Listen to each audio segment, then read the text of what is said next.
Coupez!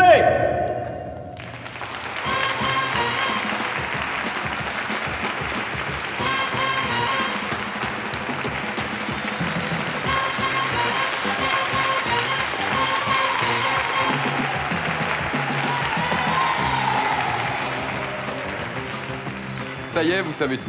Vous avez suivi pendant une petite heure l'histoire d'une fantastique découverte archéologique. Vous vous êtes passionné pour cette intrigante sépulture d'une femme sapiens qui aurait pu donner naissance à un enfant néandertalien.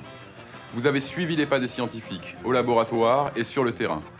Alors ne soyez pas déçus si cette découverte n'a jamais existé. Elle est le fruit d'une collaboration entre scientifiques et auteurs de fiction. Alors certes, une femme sapiens n'a jamais donné naissance à un enfant néandertalien. Et personne sur la planète aujourd'hui ne porte 66% de gènes néandertaliens comme dans ce film.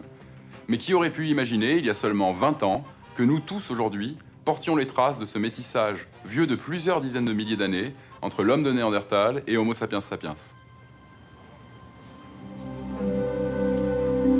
Mais attention, tout n'est pas faux dans ce film, bien au contraire.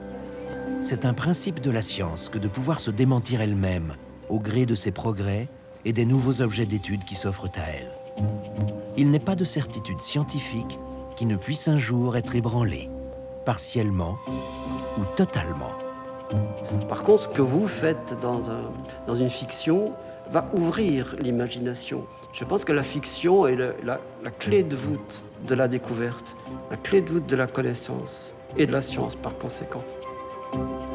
Si le sujet de ce documentaire relève aujourd'hui de la science-fiction, qui sait ce que demain nous réserve ?